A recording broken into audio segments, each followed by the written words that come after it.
mereka balik, tapi mereka pilih waktu tu malam. Sebab nak mongak ni, nak mongak sama ayah dia kan. Jadi kalau malam tu tak nampak sangat mongak tu. Lalu mereka tu menangis, dengar anak tu menangis, terkejutlah. Ya, ada apa? Ada sesuatu ke terjadi pada kambing-kambing ternakan? Dia tanya kambing tu. Tapi hati dah tak sadap dah. Tak ada apa-apa.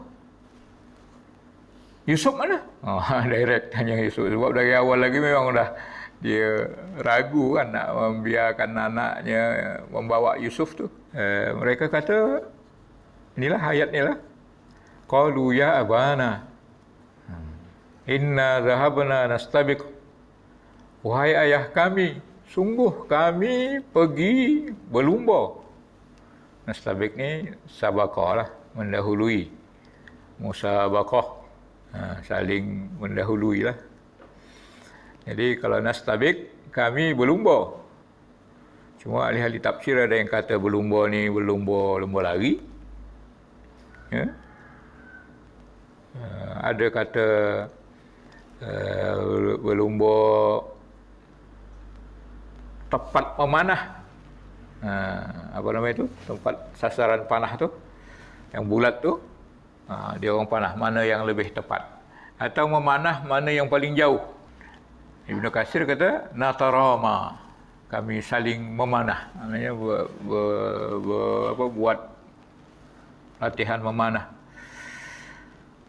Kemudian wa tarakna Yusufa inda mata'ina, dan kami tinggalkan Yusuf pada barang-barang kami. Maknanya barangnya berpakaian dan benda-benda apalah, benda-benda yang mereka bawa, selipar ke apa macam itulah. Fa'akalahu dzib, maka sesegera itulah fa. Lalu saya sebut dia fa ni, dia tak lama antara satu dengan satu. Jadi mereka tinggalkan, kemudian segera serigala pun memakannya. Itulah yang ditakutkan Nabi Yusuf sebenarnya kan. Nabi Yakub takut benar dia nanti dimakan serigala. Ya, padahal itu sebahagian ulama kata mana ada serigala makan orang. Dia ada terekam ya. Jadi dikatakan tak sengaja, saking sayangnya sama anak tadi, tak sengaja Nabi Yakub mengatakan makan. Jadi dikatakan tak sengaja berbohong. Maka anaknya pun jawab dengan cara yang sama. Fa'akalahu dzib. Maka anaknya pun kata, makan macam yang kau cakap begitulah wahai ayah. Fa'akalahu dzib. Maka serigala itu pun memakannya. Maka ada saya baca tafsir Sya'rawi, dia kata di sana saja dah ada satu poin yang mereka melanggar syarat. Kita sebelum nak pergi kan, apa syaratnya? Bukan nak tinggalkan Yusuf macam tu. Kalau tuan tengok pada ayat arsilhu ma'ana, biarkanlah, lepaskanlah dia bersama kami. Gadan, esok-esok pagi. Yarta, bersenang-senang. Wayal'ab, bermain-main. Yarta ni makan sepuas-puasnya lah. Bermain-main bersama. Dan kami berjanji kami akan peliharanya. Jadi mula-mula elok sangat cakap. Tiba-tiba kata tinggalkan pula, jaga pakaian. Jadi di situ aja pun kata Sya'rawi mereka sudah melanggar syarat akad, saling berjanji bersama ayahnya yang Nabi Yakub mengizinkan keluar, tapi dengan syarat itulah arsilhu ma'ana gadan yarta, makan sepuas-puasnya. Kalimat yarta itu itulah makna dia. Sebab adiknya ni budak-budak lagi, umur 10 tahun lebih kurang macam tu. Nabi Yusuf ni tak begitu banyak makan. Jadi dia kasih gembira sama ayahnya, kami akan bagi dia makan sepuasnya. Yal'ab, bermain, ayat ke-12 tu. Dan mereka kata lagi selepas tu, wa inna lahu lanasihun, pada ayat ke-11. Ya, kami menjaga dia, menasihati dia. Pada ayat ke-12 yang ujung tu, wa inna lahu lahafizun, kami sungguh akan menjaganya. Jadi kata Nabi Yaqub lebih kurang macam itulah, melanggar syarat. Bukankah kamu dah berjanji hari itu supaya yarta' tadi, kemudian yal'ab tadi, dan makan segala buah-buahan, dan kamu meliharanya?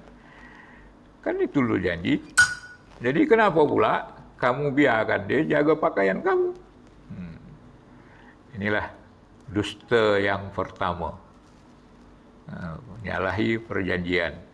Ya, izin keluar, jaga adik dia lah, main bersama-sama. Tapi bila dah keluar macam ni pula. Itulah contohnya bila orang bongak ni. Dia jawapan pertama tu pun kadang-kadang dah ketahuan bongak tu. Maka ada peribahasa Arab. Saya baca pada kitab Sya'rawi ni, saya baca pada kitab lain pun ada. Ya. Dia kata,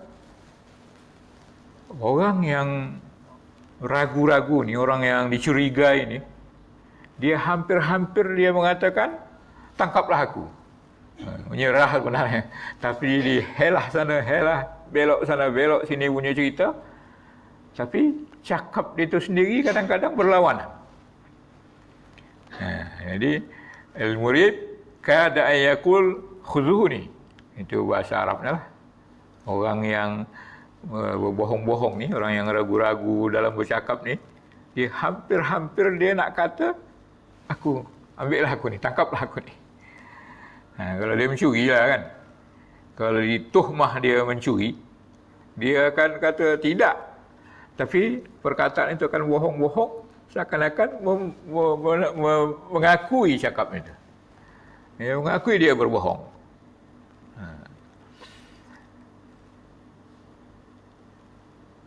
Maka mereka katakan serigala telah memakannya. Wa ma anta bimu'minin lana. Ini satu hal lagi. Dan tiadalah engkau percaya sama kami. Wahai ayah, dia makan serigala. Ya, dia dimakan oleh serigala. Dan engkau takkan percaya sama kami. Tengok tu. Mereka seolah-olah dah mengiktiraf, mereka tu mongak. Takkan kau percaya, ayah. Jadi daripada cakapnya tu, dah menjerat dia bahawa dia berita dimakan serigala itu adalah bohong.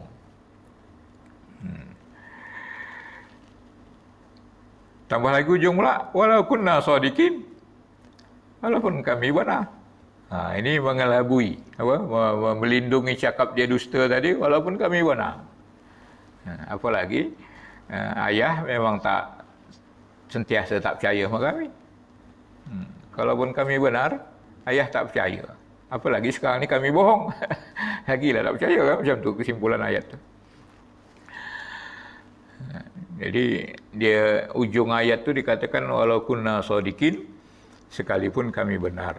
Dia kemukakan ayat benar tu sekadar untuk melindungi kesalahan mereka. Ada saya baca dalam tafsir Qurtubi dari Sudi, dia kata, mereka datang kepada ayah mereka malam menangis. Macam saya kata tadilah, bila Nabi Yaqub mendengar suara mereka, Nabi Yaqub terkejut. Apa terjadi dah, wahai bani? Ya bani, ya wahai anak-anakku, bani lah, Bani Israel. Tuan-tuan, satu perkara yang perlu kita faham ya. Bani Israel tu anak Yaqub. Jadi kita sebenarnya tak boleh mencaci Israel. Isra tu Yaqub. Isra tu roh. Il tu ilah. Jadi macam mana itu? Roh Allah atau Abdullah. Abdul ilah. Itu Nabi Yakub. Jadi kalau kita caci maki Israel, mencaci Nabi Yakub. Jadi hati-hatilah cakap ya. Nak katakan yang Israel sekarang ni. Jadi lafaz tu atur elok-elok. Bukan mencaci Israel. Bani Israel pun tak boleh lah. Sebab Bani Israel ni atuk-atuk Nabi semua. Ya Bani, adakah kambing-kambing tu sudah terjadi sesuatu? Mereka kata tidak. Mana Yusuf? Maka keluarlah ayat tu tadi. Cerita di sini, Nabi Yakub menangis dan menjerit sejerit-jeritnya dengan suara yang tinggi. Kalau macam tu, mana baju? Tanda lah ni, nak minta bukti ni. Dah tuhmahan tu kuat, mana baju? Bagi bukti. Maka pada ayat berikutnya nanti, mereka akan bagi baju dengan darah yang dusta. Jadi tuan-tuan, itulah cerita pembohongan anak-anaknya. Bila dibagi baju yang berdarah tu, pada ayat berikutnya, dia letakkan baju itu di muka. Dia cium. Dia cium baju yang berdarah tu sehingga merah. Hingga merahlah muka dengan darah. Sampai macam tu. Anak kesayangan lah namanya. Kesayangan tu berlebih sebab macam saya kata gitulah kan, mak dia dah meninggal. Umur kecil lagi sama adik yang lahir, mak yang pun meninggal. Iaitu Rahil kan. Kemudian dalam tafsir satu lagi, tafsir Al-Nabulsi, tafsir baru. Pendusta biasanya dia hilang pertimbangan. Fal-kadhib yakhtallu tawazunuh. Orang berdusta, pertimbangan dia hilang.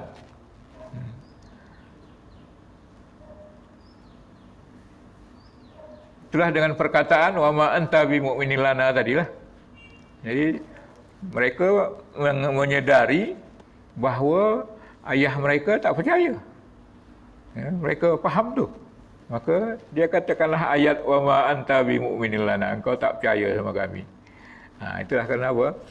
Kerana orang berbohong tadi, dia dah mengesyaki diri, tak pasti ayah tak percaya. Awal-awal lagi dia dah cakap bahawa mereka memang menunjukkan kebohongannya dengan ayat tadi itulah.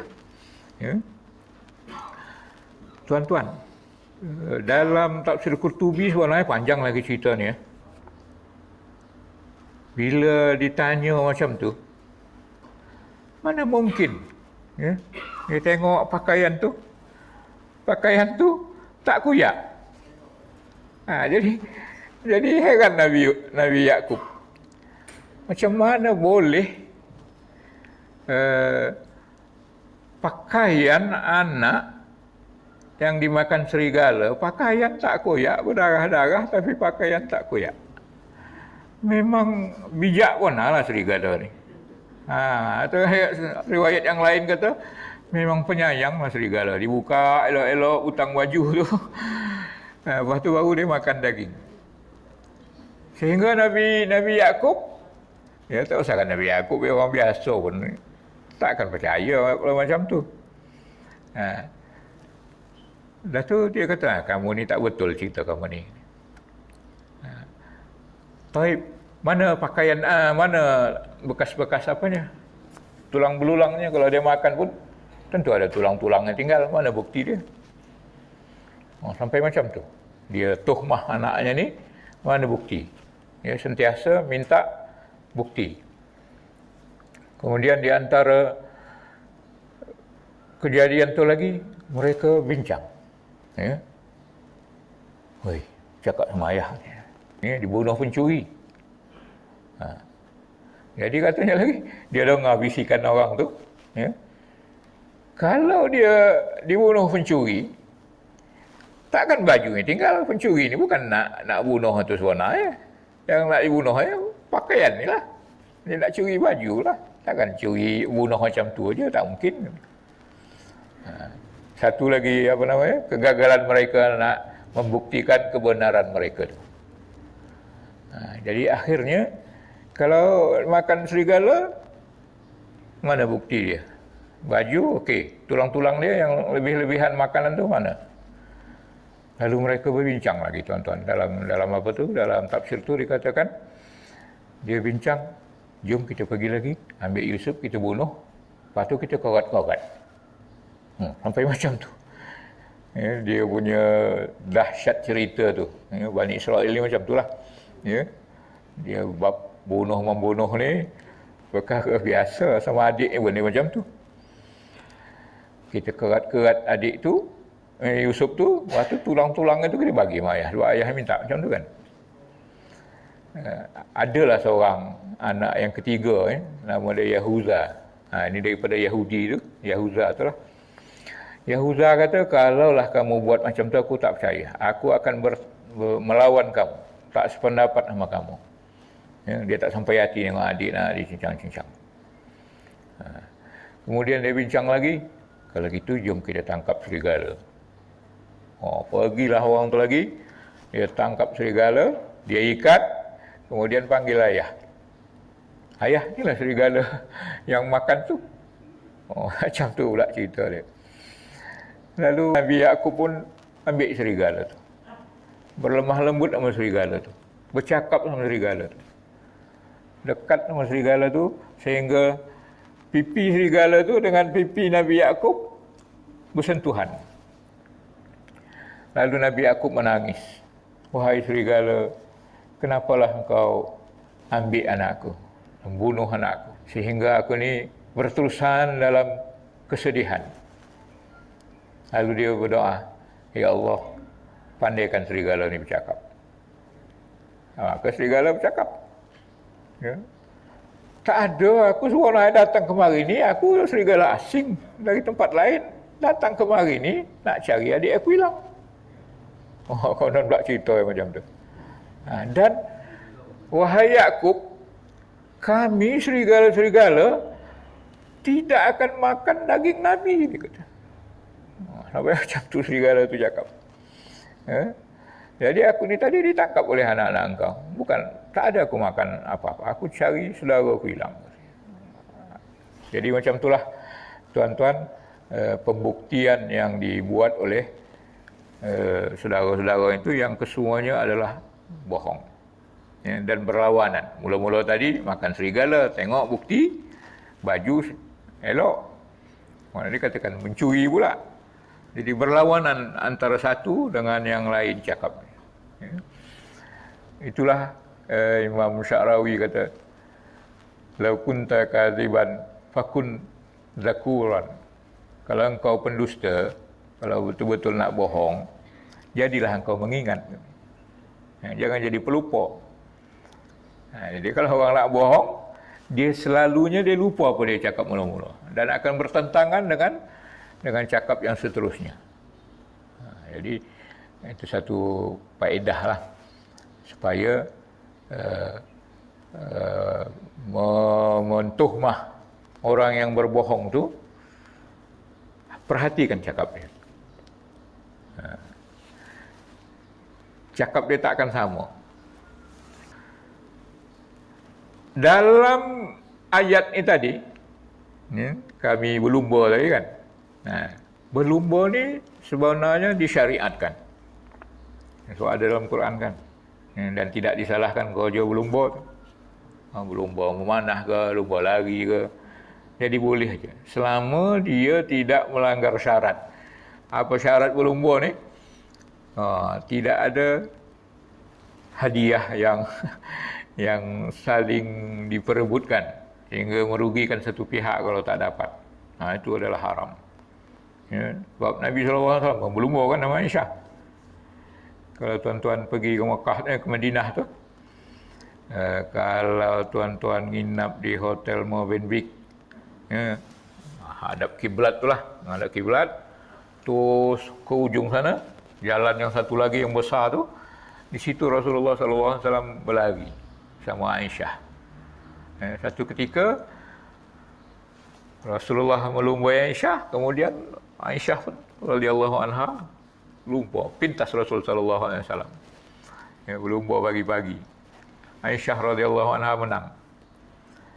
Kemudian bila dah badan dah berat, tambah-tambah gemuk agak ya, Rasulullah ajak lagi berlumpur. Ya, ajak lumpur lagi. Tapi Rasulullah menang. Aisyah kalah. Apa kata Rasulullah sallallahu alaihi wasallam? Ini balasan yang hari itu ni. Apa nama itu, satu-satu. Jadi maknanya memang boleh ada hadisnya macam tu. Cuma syarat dia jangan ada hadiah pemberian. Kalau pemberian yang pakai macam lomba kuda, ada pula nombor lagi toto tu. Kemudian pakai modal pula lagi, supaya mancing ikan. Kalau keluar modal, dan kalau kalah seorang tu dia takkan dapat modal dia tu, mana merugikan satu pihak lah. Tak boleh lah. Tapi kalau modal tu bukan daripada pihak yang berlumba, ya, pihak lain, itu tak apalah. Tapi kalau dikutip dari pihak yang berlumba, memang tak boleh. Kemudian ayat ke-18. Ke-7 dah. Waja'u ala qamisihi bidamin kadhib. Ini ayat yang cerita yang tadi. Dan mereka membawa baju yang dilumuri dengan darah dusta. Kesimpulannya, salah satu pembohongan mereka lagi, mereka kemukakanlah bukti. Baju dengan darah dusta, darah bohong. Maknanya mereka potong kambing, ada yang kata potong binatang lain, macam-macam binatang mereka potong, kemudian dia lumurkan darah tu ke atas baju. Ya, ala qamisihi. Di atas bajunya. Darah yang dusta tu di atas bajunya.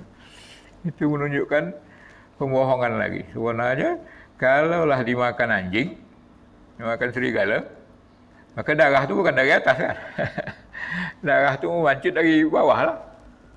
Ya, itu cerita komis ni. Ada komen daripada, tak ingat daripada Syarawi ke apa.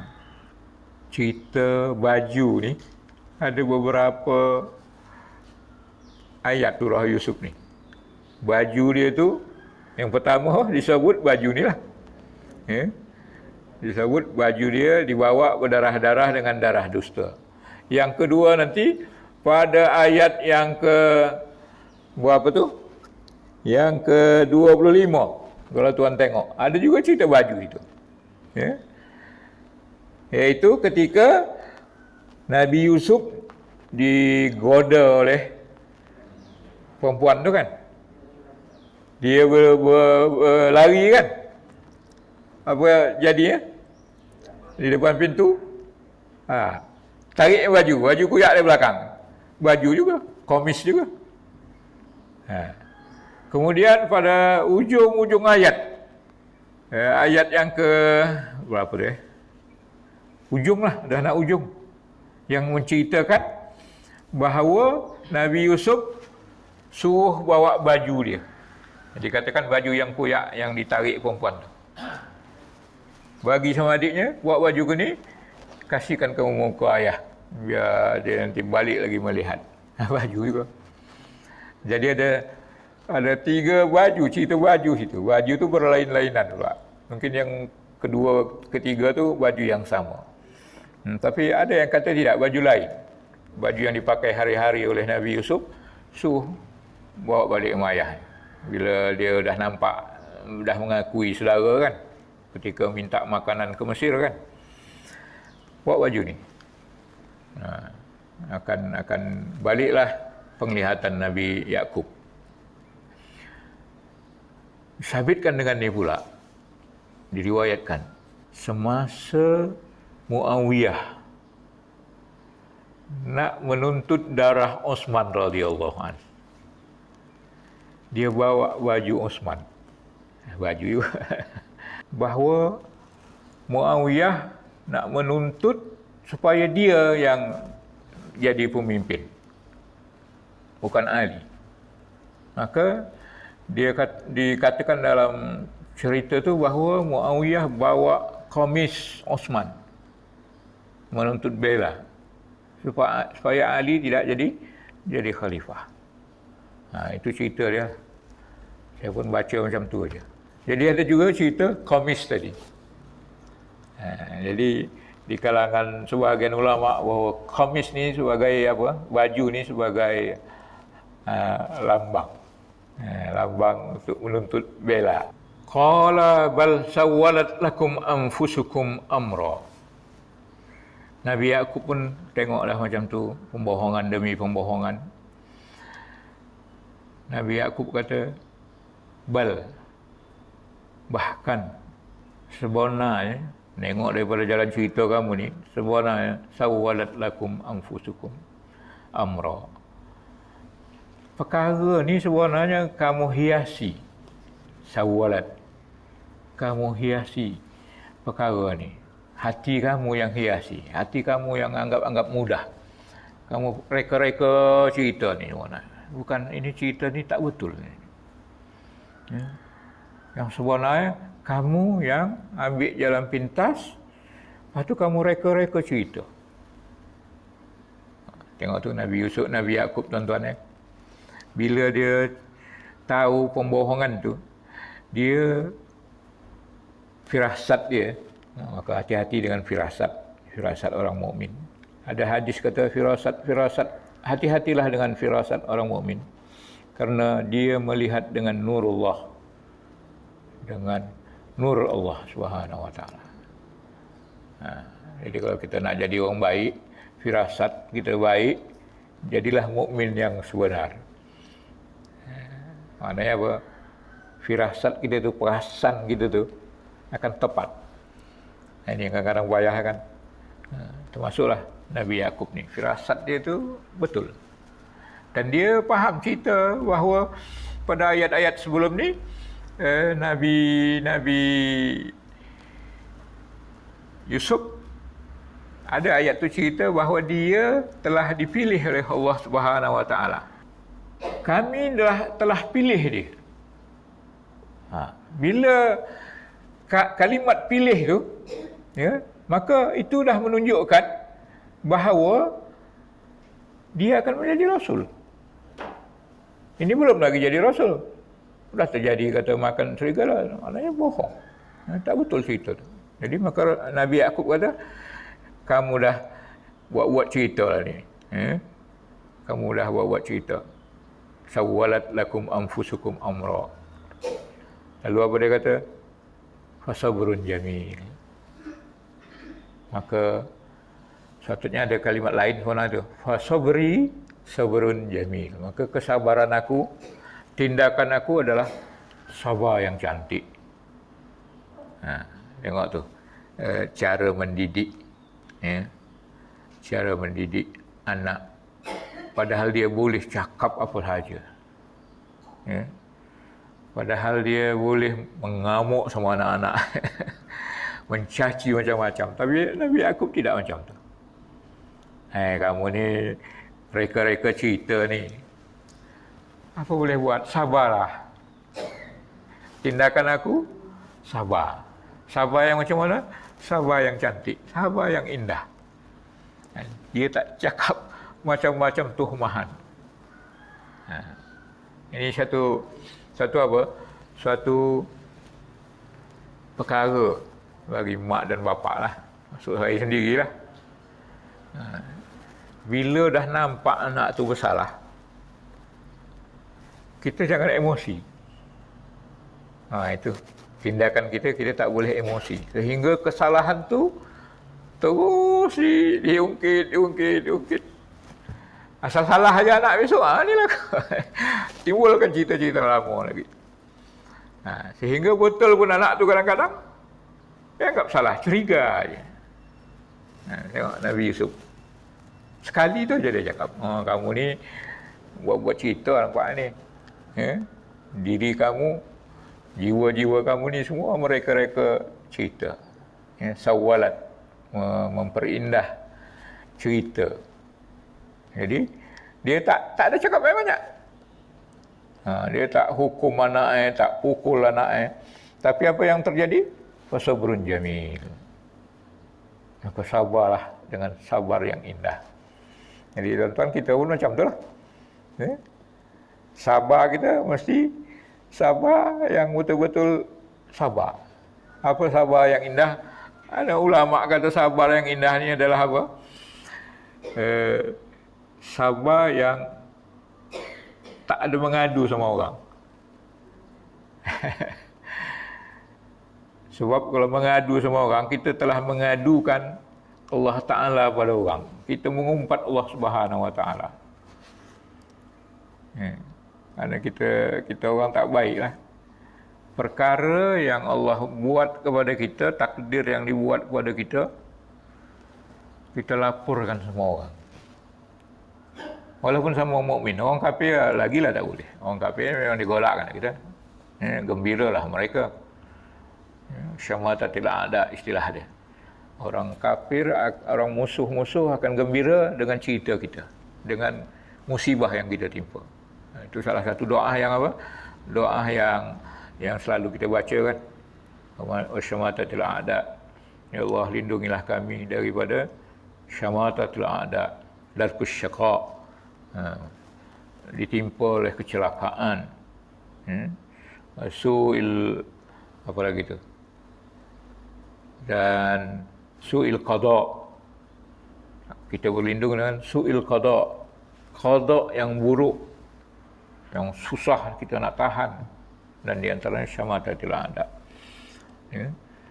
Orang kafir, orang musuh-musuh Allah Ta'ala, musuh-musuh kita akan gembira tengok cerita kita kalau kita mengadu perkara-perkara yang tak baik. Jadi ini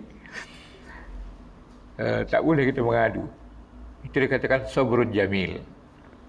Jadi kita bila menghadapi masalah sama anak-anak kita di rumah atau sama pasangan kita masing-masing, kau ungkapkanlah ayat ni. Sabrun jamil. Boleh.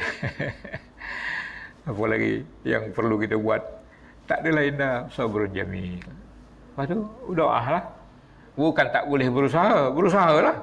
Tapi langkah pertama tu, nak merelaxkan situasi, nak menenangkan jiwa kita, keadaan tu supaya tenang, maka ingat ayat ni. Sabrun jamil. Sabar yang cantik. Apa sabar yang cantik? Sabar yang tidak mengadu, sabar yang tak apa nama ni? Tak mengamuk. Kita sekarang ni kan sabar, tapi cerita dalam Facebook. Ngadu lah tu. Sabar, doakan saya sabar sebab saya macam-macam ni. Itu mengadu tu. Lagi dahsyat. Bukan seorang dua yang baca tu pula. Berkelahi laki bini. Sedunia orang baca kan. Apalagi kawan-kawan ada yang entah di mana-mana negara. Tak boleh. Itu sama dengan kita mengumpat Allah Ta'ala pada makhluk. Itu kewajiban yang paling tak betul. Ditahankan aja lah. Allah Ta'ala uji kita dengan satu keadaan. Kita sabar. Kita minta perlindungan ya Allah. Allah maltub bina ya Allah. Sayangi kami. Ya. Beri kami ketahanan untuk menghadapi situasi ini. Macam tu. Jadi bukan dengan lapor Facebook. Bahaya tuan-tuan Facebook ni sekarang. Berpolok di Facebook. Dah 35 tahun perkahwinan kami. Masih tetap macam dulu. Berpolok suami isteri. Tidak malu. Nak tunjuk kasih sayang di rumah aja.